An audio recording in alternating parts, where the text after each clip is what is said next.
할렐루야, 주님을 찬양합니다. 우리 주님의 은혜와 평강이 넘치기를 빕니다. 오래전에 전도하면서 들은 질문이 있습니다. 기독교는 왜 이렇게 교파가 많아요? 내가 어느 교회에 다녀야 됩니까? 그런 질문을 들은 적이 있습니다.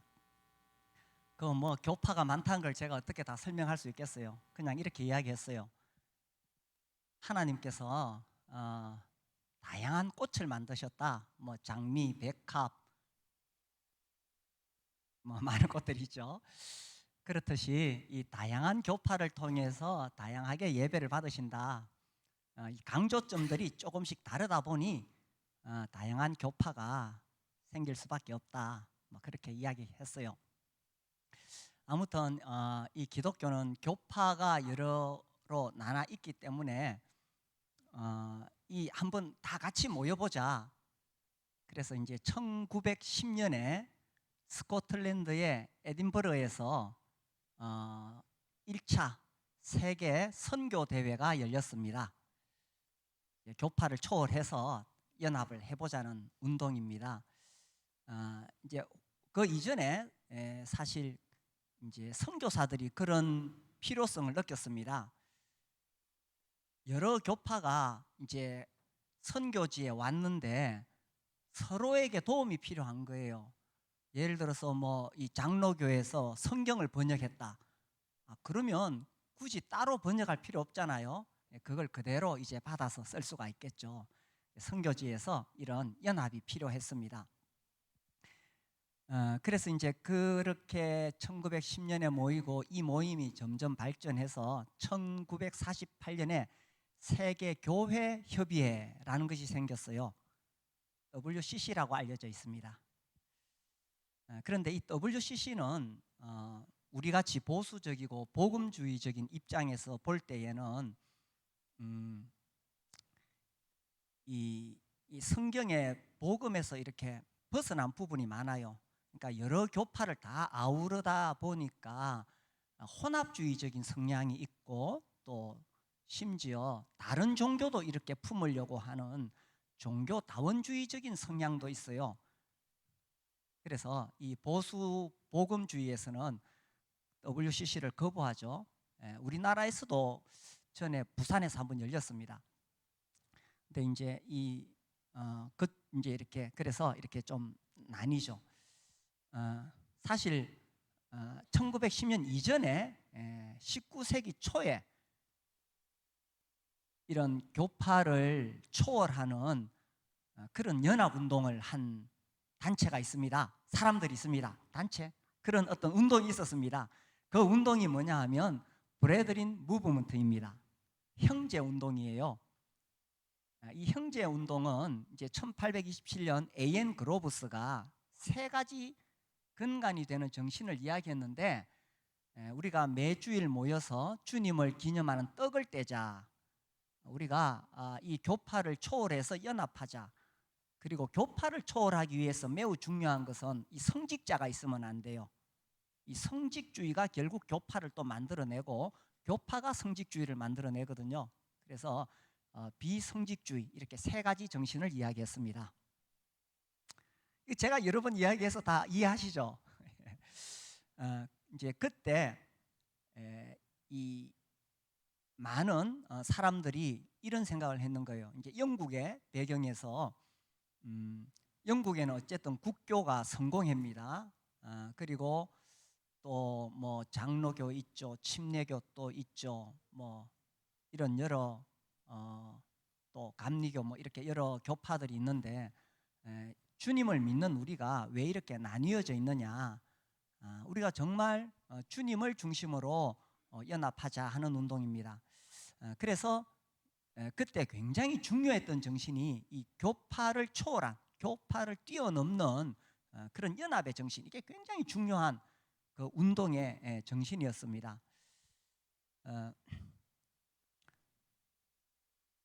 그런데 그러면은 교파를 초월하니까 기독교라는 이름으로 그냥 다 같이 할 수 있느냐?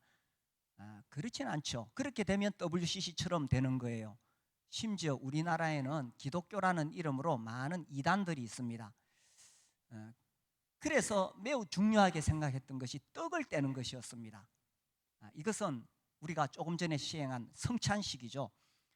이 떡을 뗀다는 것에 이 기독교의 핵심 진리, 복음이 아주 명확하게 여기에 들어있기 때문입니다. 떡은 우리 주님이 우리 죄를 위하여 죽으실 때 그 몸을 말씀하셨고, 또 우리 죄를 씻기 위하여 흘리신 보혈, 우리가 잔을 대하게 됩니다. 그래서 이 떡을 떼는 자리야말로 복음의 가장 핵심, 복음의 영광이 드러나는 자리라는 거예요. 사실 이제 이 기독교가 살짝 이렇게 한쪽으로 치우치면서 생기는 문제들이 있어요. 계속 공격받는 것은 기복신앙입니다. 그런데 떡을 떼는 사람들은 기복신앙에 빠질 수가 없습니다. 그 떡은 우리 주님이 하늘의 영광을 버리시고 이 땅에 오셔서 고난 받으신 것을 이야기하잖아요. 그런데 우리가 어떻게 예수 믿고 이 땅에서 잘 먹고 잘 사는 것이 마치 신앙생활 잘하는 것처럼 그렇게 생각할 수가 있겠어요? 그래서 떡을 뗀다는 것은 예수님이 가신 그 길, 십자가의 길을 간다는 것을 의미합니다. 그래서 떡을 떼는 사람이 기복신앙에 빠질 수가 없습니다. 또 이 기독교가 이렇게 신비주의로 흘러가는 그런 경향이 있어요. 뭐 이상한 예언을 하고 막 병 고치고 막 환상 보고, 떡을 떼는 사람들은 그런 데 빠지지 않습니다. 왜냐하면 하나님의 아들이 사람이 되셨다는 것보다 더 신비로운 일은 없습니다. 또 무슨 신비를 추구합니까? 그리고 그분이 죽으신 지 사흘 만에 부활하셨어요. 죽음을 깨뜨리시고 부활하셨다. 이것보다 더 신비로운 일이 없는데 뭐 또 새로운 표적을 찾아가겠습니까? 이제 복음에 대한 확신이 없으니까 자꾸 신비한 거, 뭐 기적 같은 거 이런 거 찾아가는데, 떡을 통해서 복음의 비밀을 안 사람은 그런 거 추구하지 않습니까? 아무것도 아닙니다. 그리고요, 이게 기독교가 진짜 종교화되는 것은 율법주의예요. 우리가 구원을 받는 것은 오직 하나님의 은혜로 구원을 받는 것이지요. 그럼에도 불구하고 교회 생활을 하면서도 여전히 자기의 공로로, 자기 노력으로 구원을 받으려고 하는 인간의 이 그런 본성이 있어요. 그래서 내가 뭔가 교회를 위해서 이렇게 했다, 이거 자꾸 주장하려고 하는 것이 있어요. 내가 헌금도 이만큼 했고 내가 이만큼. 떡을 떼는 자리에서 아무도 자기 공로 이야기할 수 없습니다.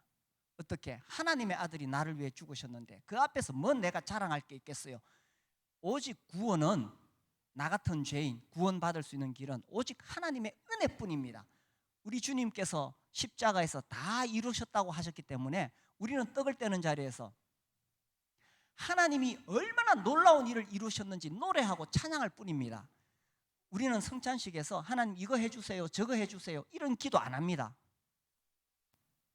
아니, 하나님이 이미 우리를 위해서 얼마나 놀라운 것을 행해 주셨는데, 베풀어 주셨는데 구할 게 더 있어요? 자기 아들을 십자가에 내주셨는데 뭐 구하겠어요? 사업 잘 되고 잘 되고 물론 우리가 선하신 아버지께 우리의 소원을 아뢰일 수 있고 기도할 수 있습니다. 그러나 떡을 떼는 자리에서는 그냥 감사할 뿐입니다. 어떻게 하나님이 나 같은 죄인을 위해 자기 아들을 주셔서, 어떻게 우리 주님께서 나 같은 죄인을 위해 피 흘려 죽으셨을까? 이미 다 이뤘다고 마지막에 선언하셨어요. 그러므로 우리는 떡을 떼는 자리에서 달라고 하지 않습니다. 이미 우리에게 베풀어 주신 은혜가 이렇게 큰데, 그래서 우리는 그냥 감사하고 찬양하고 주님께 헌신하는 기도를 합니다. 주님, 내가 정말 나도 주님처럼 살게 해주세요. 이게 떡을 떼는 자리예요. 그러니 얼마나 영광스러운 자리입니까? 그래서 연합이라고 했을 때에 그냥 막 이렇게 하나 어울리는 게 아니라 이 분명한 복음의 핵심이 있어야 된다는 거예요. 그래서 어떤 교회를 다녀야 합니까? 단순합니다. 명확하게 이 십자가에 피 묻은 복음이 증거되는 그 교회에 다녀야 됩니다. 제가 매우 안타깝게 여기는데 교회 생활을 10년, 20년 하신 분들을 만나면서 이분들이 정말 열심히 있어요. 하나님을 사랑하고요, 교회를 사랑하고 열심히 있어요. 그래서 정말 새벽 기도하고 봉사하고 헌금하고, 그런데도 참 놀랍게도 복음에 대한 이 비밀을 깨닫지 못하기 때문에 구원에 대한 확신이 없어요. 그런 분들을 만날 때마다 제 마음이 얼마나 안타까운지 모릅니다.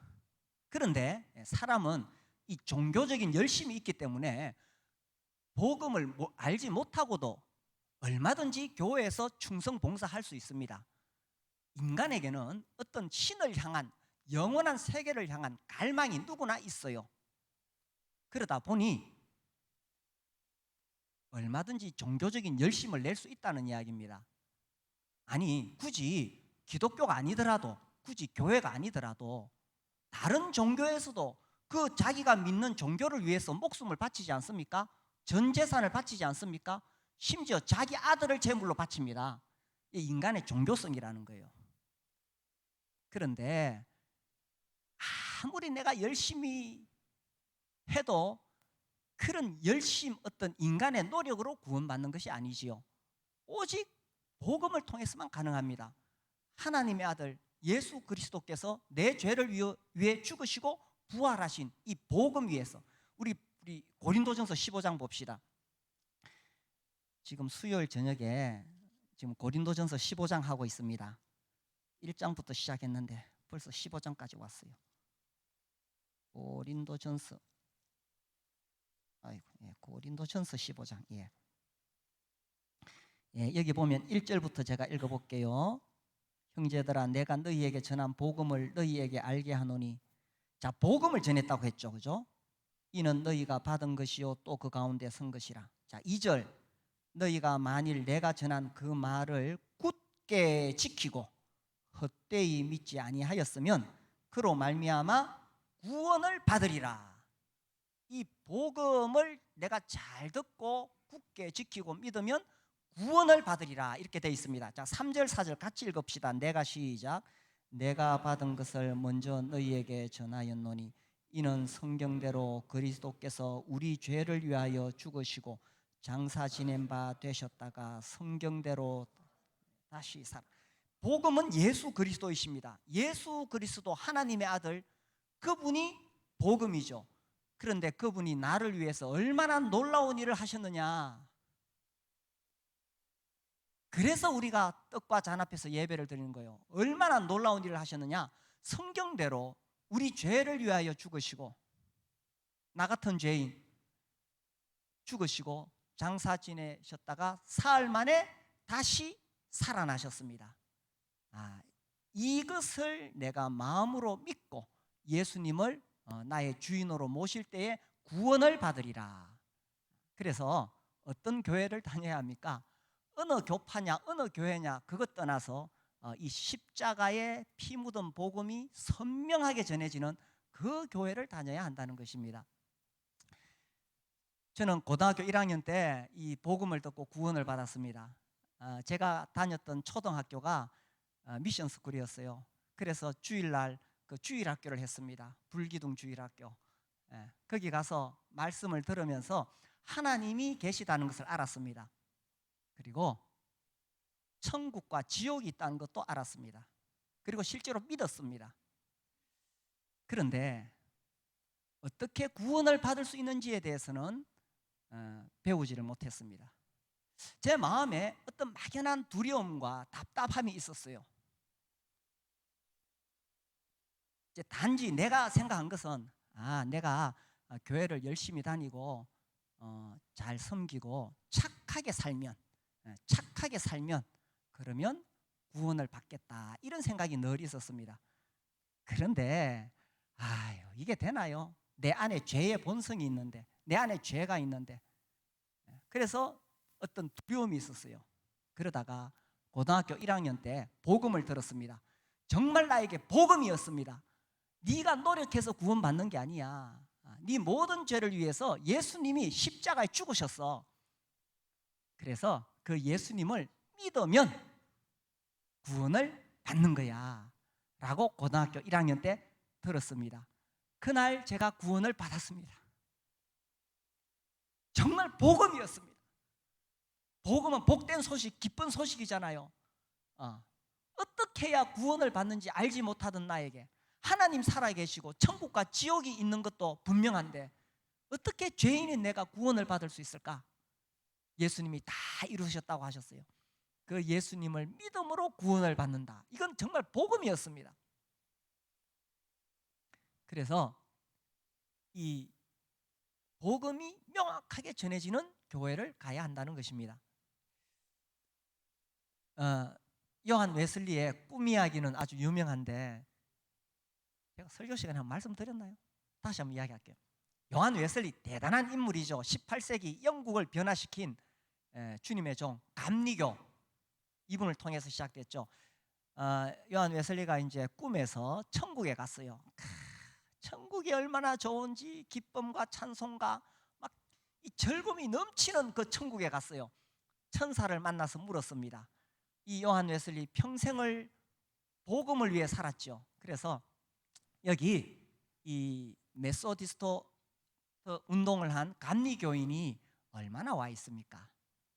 이 사람을 통해서 감리교가 생겼는데 이 감리교는 철저하게 막 이렇게 규칙적인 훈련을 시키고 그때 그 영국의 웨슬리 부흥 운동이 일어날 때에 예수님을 믿은 사람은 정말 복음을 위해서 완전히 헌신하며 살았던 사람들이에요. 그래서 영국이 완전히 뒤집어졌죠.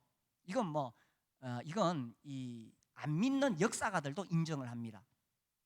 근데 그 천사가 잠시 기다려 보시오 하고 한참 장부를 뒤치겨 보더니만 아이고 당신이 이야기하던 그 감리교인은 천국에 한 명도 없네요. 그 순간 웨슬리가 마음이 와르르 무너졌습니다. 아이고 내가 평생을 바쳐 신앙운동했는데 내가 전한 것이 다 헛것이란 말이냐. 그래 이제 또 감리교하고 딱 대척점에 있는 게 장로교잖아. 그렇다면 칼빈의 5대 강령을 따르는 장로교인들은 이 천국에 얼마나 와 있어? 그러니까 칼빈 이후에 그 칼빈을 따르는 사람들이 아주 강조했던 게 이 튤립 5대 강령이라는 것이에요. TULIP 튤립.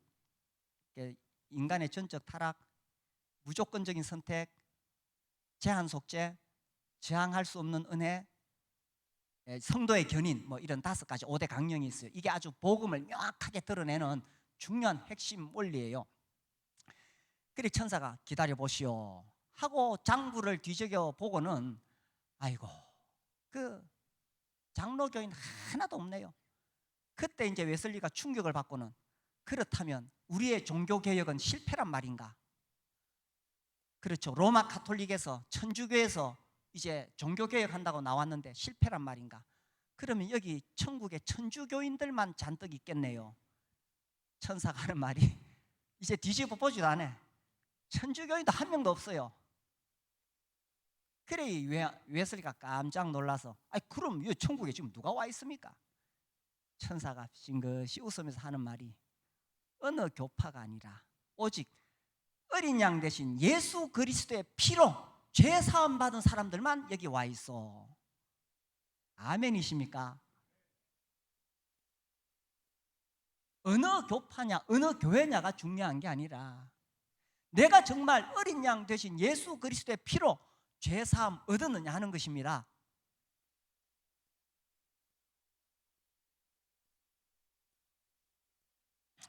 저는 뭐 예수님 믿고 나서 제 나름대로 전도를 하려고 애를 썼어요. 잘 안 되더라고.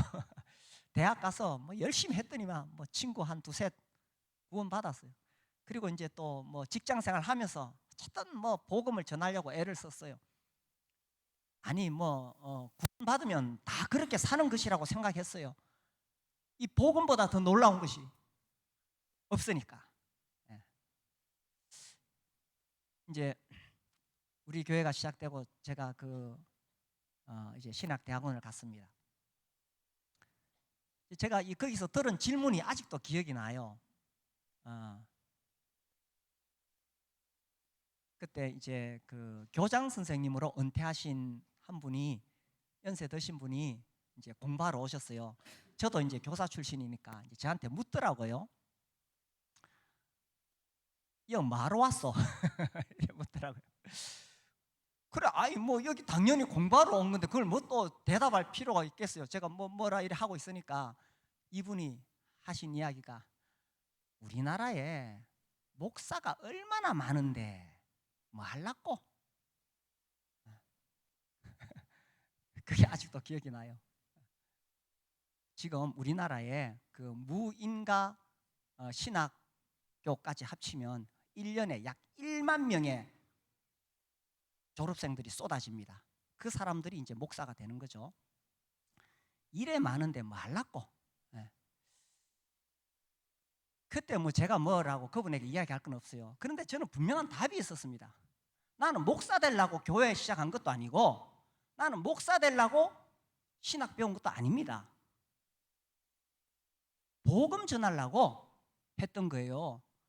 복음 전하려고 하다 보니 다양한 사람들을 만나고, 그래서 배워야 되겠다 싶어서 공부를 했던 거죠. 저는 아내나 안정된 직장이 있었어요. 뭐 직장 때문에 한 것도 아니에요. 단지 복음 전하려고. 우리 교회는 가정교회 하잖아요. 얼마나 좋습니까?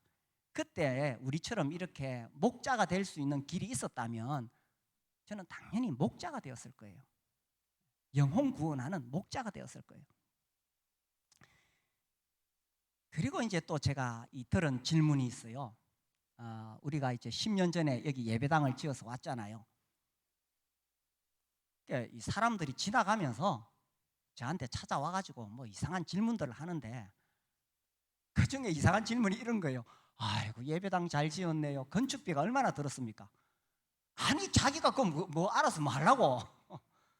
그리고 더 웃기는 질문이 있어요. 대출은 얼마나 냈어요? 아이고 참. 그래, 이제 제가 나중에 생각을 해보니, 사람들은 관심이 오직 돈에 있구나. 아니, 교회를 얼마나 우습게 봤으면 화가 나요. 아니, 교회를 얼마나 우습게 봤으면. 주님의 교회는 영광스러운 교회입니다. 십자가 복음을 전하고 우리를 구원하신 그 주님께 예배를 드리는 정말 영광스러운 교회예요. 이걸 자꾸 돈으로 어떻게 해보려고. 교회는요, 우리 주님이 피로 사신 교회라고 말씀하셨어요.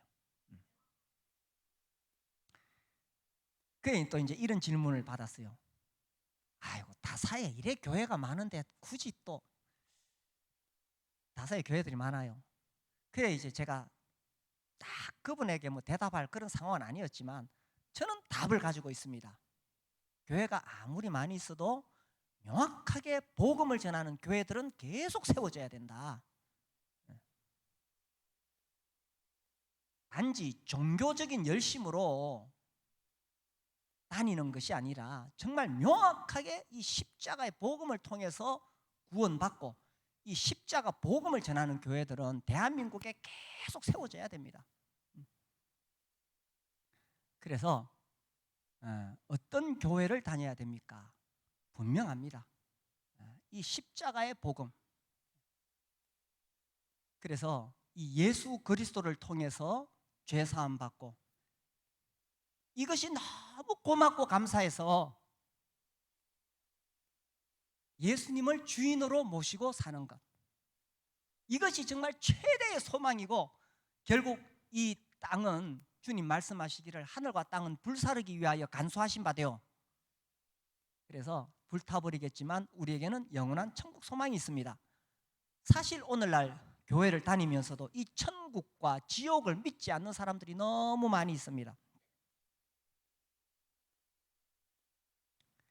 그에 비해서 사실 이제 우리가 이 떡을 떼는 전통, 19세기 초에 시작된 그 브레드린 무브먼트, 형제운동이 우리나라에 전해졌고, 우리는 그런 전통을 귀하게 여기고 이 복음을 지켜가고 있습니다. 그리고요, 과거에는 우리 청소년들, 라떼는 말이야 라떼는 제가 청년 때는 정말 이 교회의 복음의 불꽃이 뜨거웠습니다. 그리고 예수 믿고 구원받으면은 정말 하루아침에 변했습니다. 저는 70년대, 80년대, 90년대 구원 받으신 분들에게 정말 말씀드리고 싶습니다. 우리 교회가 정말 명확하게 복음을 전하고 있다면 다른 사람들, 다른 교회 다니는 사람들하고는 달라야 되지 않느냐는 거예요.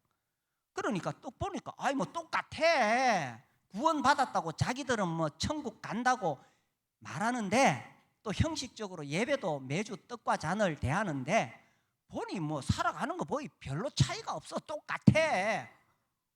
오히려 복음은 잘 모르지만 정말 헌신적으로 사는 그분들에 비해서 다 세속적이고 세상에서 잘 먹고 잘 사는 거 추구하고, 그러면은 우리가 어떻게 복음의 증인이 되겠어요?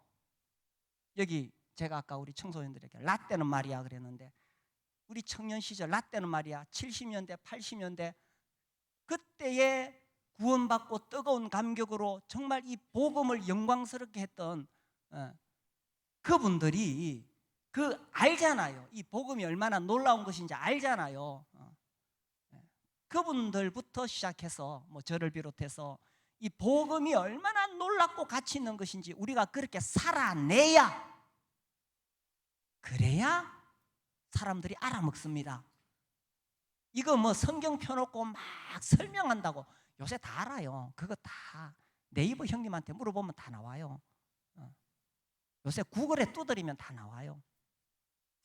그게 아니라 정말 복음의 가치를 알고 복음의 능력을 알고 그렇게 살아가는 사람들이 필요하고, 우리가 그런 교회를 세워보자는 이야기입니다. 그래야 구원받아요. 우리가 함께 그런 교회를 세워보자는 이야기입니다. 어떤 아들이 아프리카 오지에 선교하러 갔어요. 나름대로 그 아들 한국의 인류대학 나와가지고 잘 나가는 아들이었는데, 아버지가 이제 그 주님 믿는 아버지가 그 선교지에 가보니 아들이 너무 고생하고 있고, 근데 이거 뭐 별로 효과도 없을 것 같아. 그 가난하고 그러나, 한편 보니까 아버지 마음은 참 잘난 아들 썩고 있는 것 같아. 거기서 더 능력 있고 더 많은 것을 할 수 있는, 그러니까 이건 아버지 마음이에요. 그죠? 혈육의 정이 있잖아요. 썩고 있는 것 같아, 자기 잘난 아들이. 그런데 돌아서서 생각해 보니 그건 썩고 있는 게 아니에요. 복음을 위해서 가는데 그게 어떻게 인생이 썩고 있는 거예요? 그보다 더 영광스러운 일은 없지. 복음의 영광을 보고 복음의 가치를 아는 사람은 그것을 위해 사는 것이, 어떻게 그걸 썩고 있다고 말할 수 있어? 그보다 더 귀한 가치가 어디 있는데. 그래서 우리 교회가 정말 복음을, 십자가 복음, 내 죄를 위해 죽으시고 부활하신 예수 그리스도, 그분 내 인생의 주인으로 모시고 섬기고 전하며 사는 이것이 얼마나 가치 있는가, 이런 복음의 능력이 정말 우리 교회에서 회복되기를 원합니다. 우리 다시 본문 말씀 봅시다. 고린도전서 10장 16절 17절 같이 읽어볼까요? 16절 17절 우리가 축복하는 바 축복의 자는 그리스도의 피에 참여함이 아니며 우리가 떼는 떡은 그리스도의 몸에 참여함이 아니냐. 떡이 하나요 많은 우리가 한 몸이니 이는 우리가 다 한 떡에 참여함이라. 이 한 몸의 비밀, 이것도 결국 복음에 있는 거죠. 이 참 교회만큼 다양한 사람들이 모이는 곳이 없어요. 그죠? 진짜 남녀노소 뭐 아이고 다양해요. 정치색도 다양해요. 제가 어느 당을 지지하는지는 잘 아시죠? 왜냐하면 복음으로 탁 눈이 뜨인 사람은 딱 한 당을 지지합니다. 또 못 들어보신 분은 나중에 물어보세요. 제가 어느 당을 지지하는지. 이런 한 몸이 된 교회의 아름다운 모습을 저는 로마서 16장을 읽을 때마다 발견하게 됩니다. 로마서 16장에 보면요, 여기 진짜 다양한 사람들이 모여 있어요. 로마서 여기 보면요,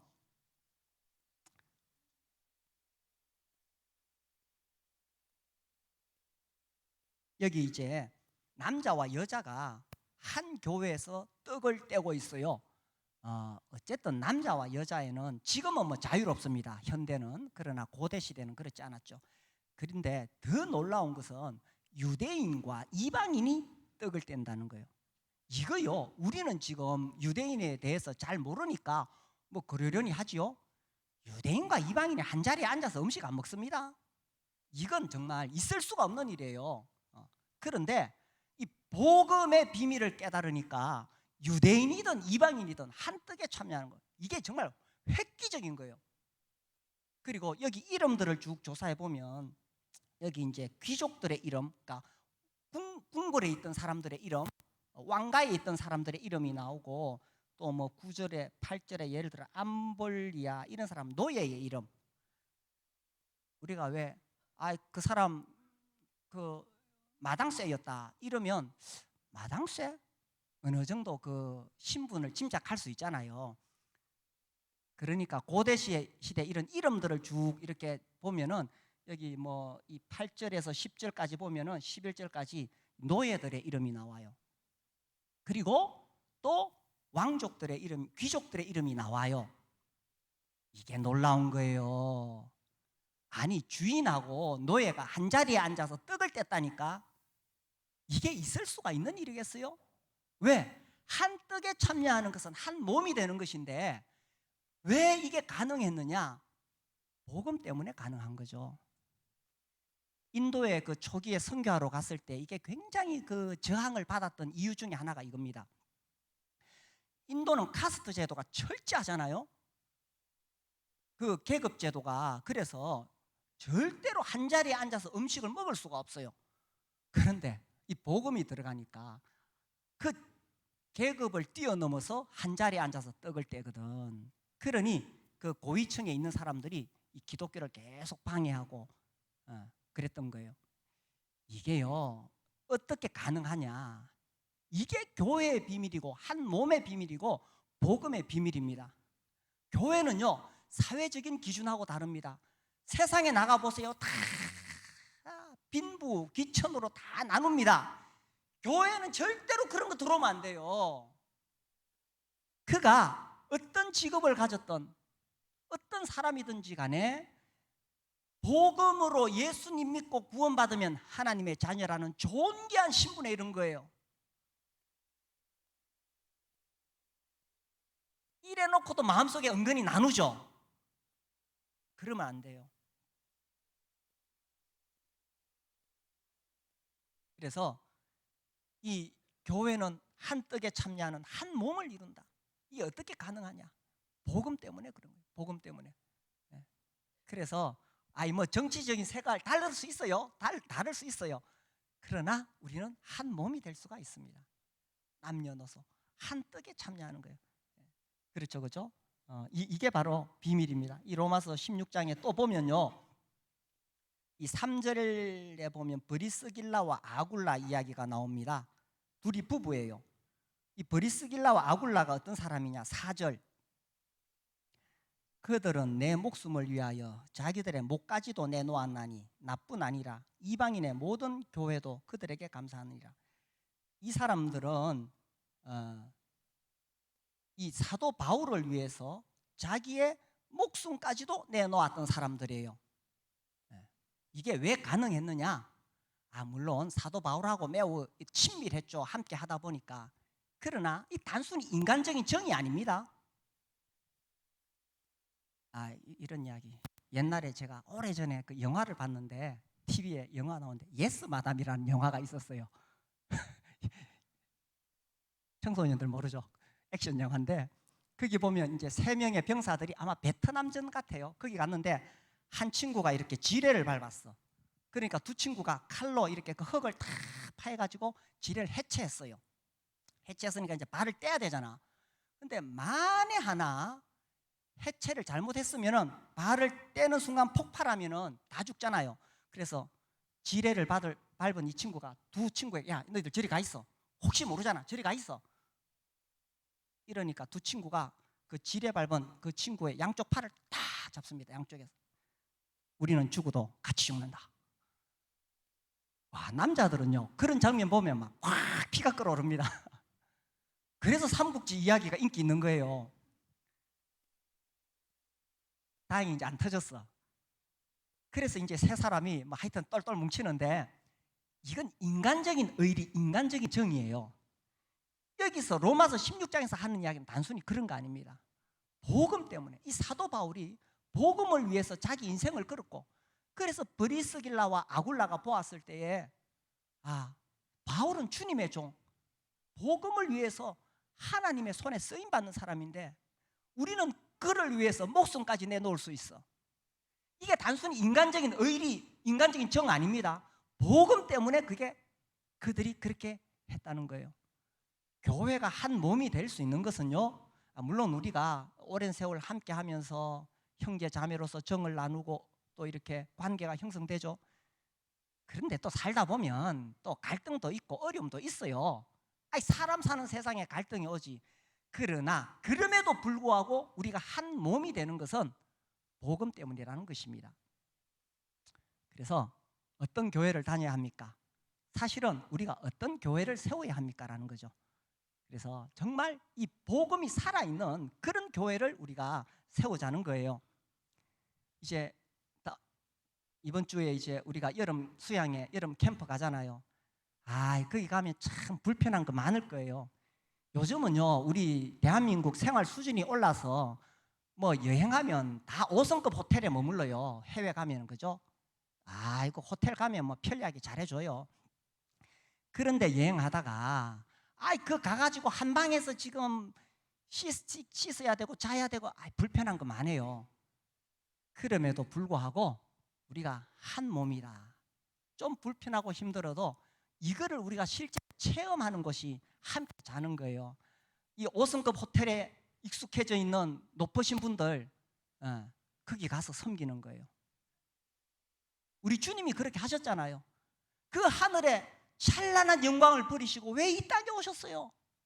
이 낮고 더럽고 천하고 죄악 가득한 곳에 우리 생명 살리려고, 우리 죄인들 구원하시려고. 이게 복음이잖아요.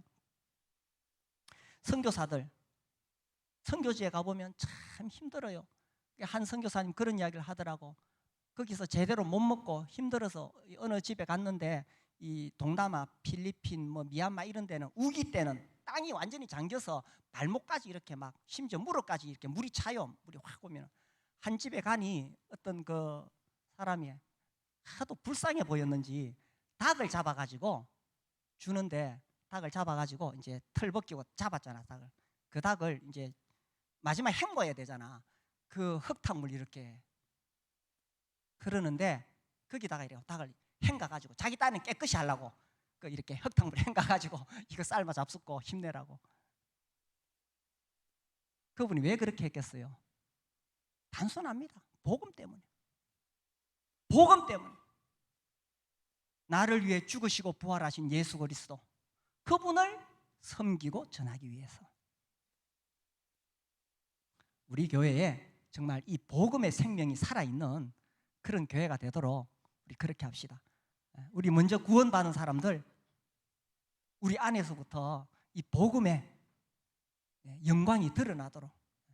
그래서 구원받은 사람과 받지 않은 사람이 명확하게 차이 나도록 부족하지만 그렇게 한번 도전해 보는 거예요. 그래서 복음의 영광이 드러나는 그런 교회를 세울 수 있도록 우리가 섬기기를 원합니다. 우리 찬송합시다.